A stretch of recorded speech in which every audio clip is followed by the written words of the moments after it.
Hai adik-adik, kembali lagi dengan Kak Rina di online class 101. Kali ini kita akan belajar IPAS dari kelas 5 dari buku Kurikulum Merdeka ya. Di bab 2 mengenai harmoni dalam ekosistem. Di halaman 41 sampai 49 kita akan membahas memakan dan dimakan. Bagian pertama mengenai rantai makanan ya, di bagian A1 rantai makanan.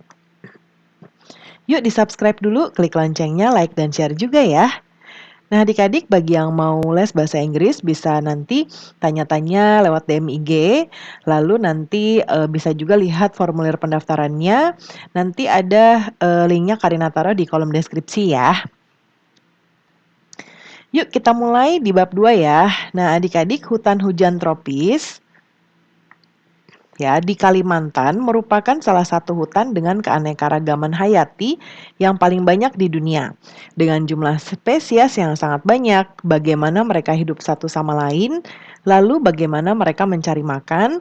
Nah, pada bab ini kita akan mempelajari bagaimana makhluk hidup mendapatkan makanan dalam sebuah ekosistem.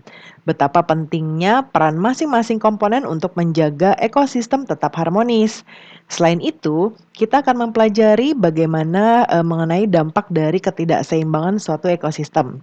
Tujuan pembelajaran kita pada bagian ini adalah untuk menganalisis hubungan antar makhluk hidup pada suatu ekosistem dalam bentuk jaring-jaring makanan, lalu mendeskripsikan proses transformasi antar makhluk hidup dalam suatu ekosistem, mendeskripsikan bagaimana transformasi energi dalam suatu ekosistem berperan penting dalam menjaga keseimbangan alam. Nah, kita bagian pertama, topik A yaitu memakan dan dimakan, nanti ada 2 bagian ya. Sekarang kita bahas yang rantai makanannya dulu. Nah, seperti biasa ada pertanyaan esensial. Pertanyaan-pertanyaan ini di awal disampaikan supaya di akhir pelajaran nanti adik-adik mengetahui jawaban dari pertanyaan ini. Jadi ini nggak akan kita jawab dulu ya. Yang pertama, bagaimana makhluk hidup dalam satu ekosistem berkaitan satu sama lainnya, bagaimana makhluk hidup pada suatu ekosistem mendapatkan energi, bagaimana hubungan antar tanaman dan hewan dalam suatu ekosistem. Nah, sekarang kita lihat gambar ini ya. Lihat belalang ini mau dimakan laba-laba, akan aku selamatkan dia. Nah, lalu bagaimana dengan nasib laba-laba? Nanti gara-gara kamu dia jadi kelaparan ya. Jadi si belalangnya ini mau dimakan tapi diselamatin. Akhirnya laba-laba berarti nggak jadi makan ya. Nah, berarti ini ada hubungan apa ya antara laba-laba dan si belalang ini? Nah, yuk kita cari tahu ya. Semua makhluk hidup membutuhkan energi untuk tetap hidup. Oleh karena itu, kita membutuhkan makanan. Tanpa makanan, manusia tidak akan mendapatkan energi untuk beraktivitas. Manusia mendapatkan makanan dengan mengolah bahan-bahan makanan yang ada di alam. Lalu, bagaimana dengan hewan dan tumbuhan? Bagaimana mereka mendapatkan makanan sebagai sumber energi? Nah, sekarang kita bahas yang bagian rantai makanan di Mari Mencoba. Kita akan melihat proses makhluk hidup mendapatkan energi pada suatu ekosistem. Sekarang diskusikan bersama teman di sebelah kalian gambar kebun yang tadi dikunjungi Aga, Ian, dan Banu ya di gambar yang tadi laba-laba. Tentukan makanan masing-masing makhluk hidup di ekosistem tersebut. Tuliskan hasil diskusi kalian dalam tabel di lembar kerja. Sekarang perhatikan tabel yang sudah kalian buat. Apakah kalian melihat ada sebuah hubungan antara satu sama lain? Coba tulis hubungan yang kalian temukan. Nah, Karina akan menjawab yang nomor 4 dan 5 ini ya. Sekarang komponen apa saja yang cocok ditempatkan pada kotak 1, 2, 3, 4. Nah, Karina akan mencontohkan ini. Ini 1, ini 2, ini 3, ini 4. Nah, Karina buat ada 5 ya. Karina tambahkan. Yang pertama adalah tumbuhan ya atau tanaman atau pohon. Dia akan dimakan oleh belalang karena belalang memakan tumbuh-tumbuhan. Lalu kemudian belalang akan dimakan oleh laba-laba ya. Nah, kemudian laba-laba akan dimakan lagi oleh burung ya, burung pemangsa serangga ya. Lalu kemudian burung ini juga bisa dimakan lagi oleh ular. Nah, apa ya namanya ini ya? Yuk kita bahas namanya rantai makanan. Sekarang mari kita buat bermain peran. Kalian secara berkelompok boleh memilih hewan atau tumbuhan apapun dengan syarat berikut. Yang pertama, hewan dan tumbuhan yang kalian pilih harus bisa memiliki hubungan seperti bagan, seperti tadi ya. Jadi nanti bermain perannya memerankan peran-peran ini. Bagian 1, 2, 3, dan 4. Kemudian, makhluk hidup yang ditempatkan di nomor 1 tidak memakan dari makhluk hidup yang lain, ya. Jadi dia hanya bisa dimakan aja, dia nggak memakan yang lain ya. Lalu setelah berdiskusi, buatlah kembali rantai makanan pada lembar kerja. Nanti dibuat lagi ulang seperti ini ya. Bandingkan dua bagian yang sudah kalian buat, lalu diskusikan bersama teman hal-hal berikut. Yang pertama, yang A, makhluk apa yang berada di nomor 1? Nah, yang nomor 1 tadi tumbuhan ya. Lalu nomor 2, yang B. Bagaimana cara makhluk hidup pada nomor 1 mendapatkan makanannya? Nah, kalau tumbuhan seperti kita sudah pelajari di bab sebelumnya, bab 1, bahwa tumbuhan itu mendapatkan makanannya dengan fotosintesis. Ya. Lalu yang C termasuk dalam kelompok hewan pemakan apa saja yang bisa ada di nomor 1, yaitu herbivora dan omnivora. Ya. Lalu termasuk dalam kelompok hewan pemakan apa saja yang ada di nomor 2 dan 3. Nah, yaitu karnivora. Kalau karnivora itu dia memakan daging ya, pemakan daging bahkan bisa juga pemakan sesama. Ya, jadi misalnya eee, ada hewan yang dia bisa memakan jenisnya sendiri ya. Lalu sekarang, nah ini sekarang kita akan membahas rantai makanannya. Kalau tadi kita percobaan dulu ya. Nah, dalam sebuah ekosistem, makhluk hidup bisa menjadi sumber energi untuk makhluk hidup lainnya. Sumber energi berarti sumber makanan. Apakah kalian bisa melihat hubungan antara makhluk hidup pada gambar di bawah? Kita lihat ini ada tumbuhan ya. Tumbuhan ini merupakan energi cahaya, menggunakan energi cahaya dari matahari untuk berfotosintesis. Jadi, dia menggunakan energi matahari ya untuk berfotosintesis. Makanya kalau adik-adik di rumah, tanaman milik ibu atau ayah itu pasti setelah disiram akan eee, ditaruh di tempat yang ada sinar mataharinya ya. Kalau dia nggak kena sinar matahari biasanya layu, ya layu atau bahkan mati. Itulah dia kenapa alasannya ya, karena dia menggunakan energi cahaya matahari untuk berfotosintesis atau buat kita tuh fotosintesis seperti makan ya. Oleh karena itu dalam proses ekosistem tumbuhan tersebut disebut produsen ya. Kemudian kelinci. Nah, kelinci itu memakan tumbuhan untuk mendapatkan energi. Jadi dia tidak bisa seperti tumbuhan yang berdiri di bawah sinar matahari lalu udah kenyang gitu ya, itu enggak. Sama seperti kita manusia, kita perlu memakan sesuatu. Nah, kelinci itu dia termasuk herbivora, yaitu yang memakan tumbuh-tumbuhan ya, tumbuh-tumbuhan hijau. Nah, kelinci berperan sebagai konsumen tingkat 1 ya, karena dia konsumen pertama yang memakan si tumbuhan ini. Lalu berikutnya ada elang. Elang adalah hewan pemangsa atau predator, dia itu adalah karnivora. Nah, dia memakan kelinci untuk mendapatkan energi. Jadi si elang ini merupakan konsumen tingkat 2. Nah, ini adalah hubungan makan dan dimakan antar makhluk hidup ya. Jadi, kelinci memakan rumput dan kelinci dimakan oleh elang. Ya, itu adalah hubungan makan dan dimakan. Nah, gambar tadi merupakan contoh yang menunjukkan hubungan makan dan dimakan antar makhluk hidup. Sederhananya, kita bisa menggambarkan hubungan ini dalam bentuk rantai makanan.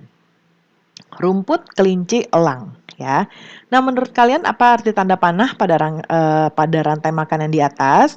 Artinya tadi ya, makan dan dimakan. Ya, rumput dimakan kelinci, kelinci dimakan elang. Nah, kemudian konsumen paling akhir bisa kita sebut sebagai puncak dari rantai makanan. Bagian tersebut bisa diisi oleh hewan karnivora atau omnivora.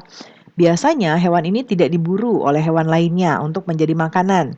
Umumnya mereka mati karena waktu, ya karena tua ya, kemudian bertarung dengan predator lainnya saat berburu makanan atau diburu oleh manusia. Contohnya apa ya? Contohnya adalah harimau ya adik-adik ya, dia adalah konsumen puncak karena biasanya dia mati hanya ketika sudah tua atau mungkin dia sakit atau dia kalah dengan predator lainnya sehingga dia bertarung lalu mati, atau biasanya hewan-hewan tersebut hewan yang diburu oleh manusia karena mereka bisa ada daya jualnya. Mereka bisa dijual ya. Nah, kemudian berikutnya, ketika makhluk hidup mati, bangkainya akan membusuk dan diuraikan oleh dekomposer. Jadi kenapa disebut rantai makanan? Karena dia seperti seperti rantai ya. Gini adik-adik kalau Karina gambarkan, rantai itu kan begini ya. Rantai begini, nah tuh nanti balik lagi ke sini kan, nyambung ya. Seperti kalung mama misalnya ya. Nah, itulah kenapa disebut rantai makanan karena dia ada hubungan sampai akhirnya nanti balik lagi ya. Nah, setelah diuraikan, bakteri dan jamur merupakan contoh dekomposer ya, ini jamur.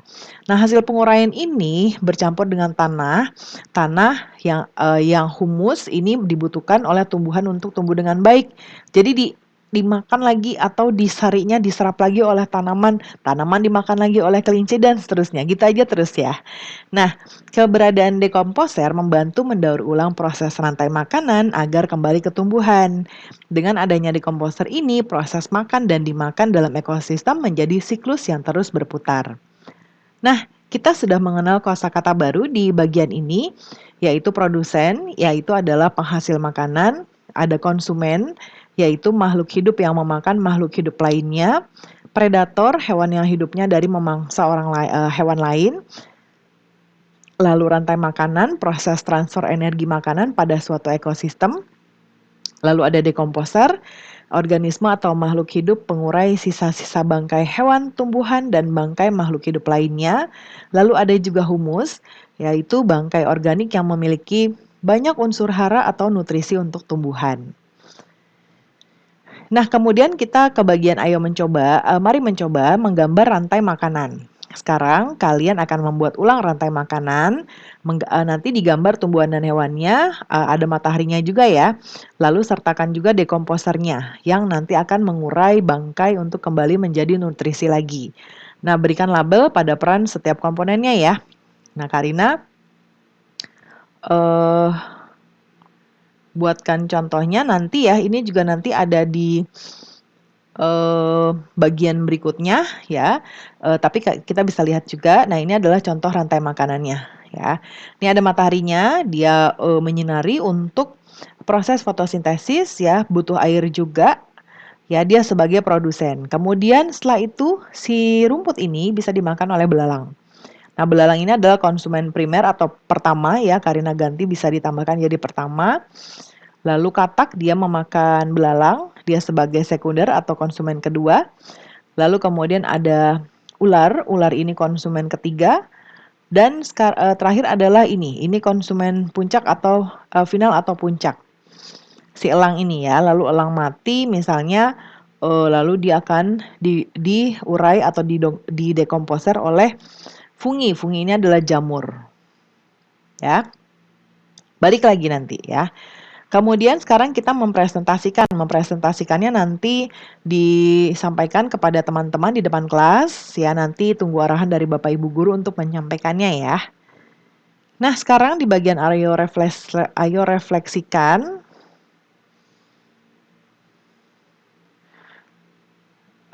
Ini kita ketinggalan ya, coba Karina cek. Ada yang belum kita jawab nih adik-adik. Oh, ini ketinggalan kita. Ya, nih. Ini nomor 4. Setelah berdiskusi, tadi kan ini kita udah ya, sekarang yang nomor 4-nya. Siapa yang berperan sebagai produsen? Nah, yaitu belalang, laba-laba, dan burung di bagian tadi ya. Lalu yang berperan sebagai konsumen, ini nomor A ini sebagai produsen adalah tanaman dan tumbuhan. Lalu kalau yang konsumen 1, 2, 3 itu belalang, laba-laba, dan burung ya. Oke, kemudian sekarang kita lanjut lagi yang tadi. Nah, ini tadi menggambar rantai makanan, berarti siang ini sudah ya. Nah, baru sekarang kita di bagian mari refleksikan. Yang pertama, bagaimana makhluk hidup pada suatu ekosistem mendapatkan energi, yaitu pada tumbuhan melalui fotosintesis, pada manusia dan hewan dengan memakan makhluk hidup lainnya. Nomor 2, bagaimana makhluk hidup dalam satu ekosistem berkaitan satu dengan lainnya. yaitu mereka menjadi sumber energi untuk makhluk hidup lainnya. Lalu nomor 3, bagaimana hubungan antar tanaman dan hewan dalam satu ekosistem. Nah, tanaman menjadi sumber energi bagi hewan. Lalu nomor 4, apa itu rantai makanan? Rantai makanan ya, yaitu adalah hubungan makan dan dimakan antar makhluk hidup pada suatu ekosistem. Rantai makanan menggambarkan perpindahan energi yang terjadi di sebuah ekosistem. Yang kelima, apa saja peran makhluk hidup dalam rantai makanan? Yaitu yang pertama ada produsen, dia sebagai penghasil makanan, lalu ada konsumen yang memakan makhluk hidup lainnya, lalu ada dekomposer sebagai pengurai bangkai atau sisa makhluk hidup menjadi nutrisi untuk tanah. Lalu yang keenam, menurut kalian ada di mana posisi manusia dalam rantai makanan? Nah, manusia ini sebagai konsumen ya, bisa konsumen 1, 2, atau 3, tergantung dari panjangnya rantai makanan. Karina contohkan seperti ini, karena tidak menggunakan gambar tapi tulisan aja. Misalnya kalau eh, kita kan selain memakan hewan ya, kita juga memakan tumbuhan. Misalnya taruhlah kangkung ya, yang paling gampang aja deh nih, yang banyak ditemuin di pasar. Nah, kangkung ini tanpa perlu dimakan oleh binatang lain, kita manusia sudah memakannya, ya. Nah, manusia ini nggak dimakan lagi oleh manusia lain ya, amit-amit ya adik-adik ya. Jadi dia langsung akan terurai oleh dekomposer, ya. Atau karena mati, kita dikubur dan lainnya, kemudian baru, ini berarti dia, rantainya tidak panjang. Kalau yang panjang contohnya misalnya ada rumput, rumput ini dimakan oleh, apa ya, kalau kita mungkin ayam ya, eee, bisa ya, oh sapi deh ya, sapi kan makan rumput juga ya, atau kambing. Nah sapi, lalu sapi kita makan manusia. Nah ini bisa lebih panjang ya. Oke, nah, kemudian sekarang contoh berbagai rantai makanan. Kira-kira di mana letak hewan omnivora pada rantai makanan? Karena mereka bisa memakan tumbuhan dan juga hewan. Nah, hewan omnivora bisa menjadi konsumen 1, 2, bahkan 3. Contohnya monyet, dia bisa makan buah. Jadi, omnivora itu dia pemakan eh, pemakan tanaman atau tumbuhan, dan dia juga bisa memakan daging ya. Nah, bisakah kalian membuat rantai makanan dari gambar berikut? Ya, nah ini ada monyet, lalu ini adalah rayap ya. Nah, bagaimana dengan ekosistem laut? Siapa yang berperan sebagai produsen? Nah, kalau di ekosistem laut, tokoh utamanya ternyata tumbuhan yang tidak terlihat oleh mata, namanya fitoplankton, dan jumlahnya sangat banyak. Jadi kita nggak bisa lihat nih. Ya, rumput laut dan lamun juga termasuk produsen ekosistem pantai. Nah, ini ada contohnya fitoplankton, ya, terus ada zooplankton, lalu hewan yang berukuran kecil, dan juga ada terakhir ada pemakan mereka yaitu burung pelikan, ya. Nah, rantai makanan tidak selalu memiliki urutan atau proses yang panjang. Ukuran gajah dewasa yang besar membuatnya tidak memiliki predator alami. Gajah makan beraneka macam tumbuhan ya. Contohnya di sini dia pohon akasia langsung dimakan gajah seperti tadi kita kangkung dan manusia. Nah, tanaman yang busuk merupakan sumber makanan bagi cacing tanah.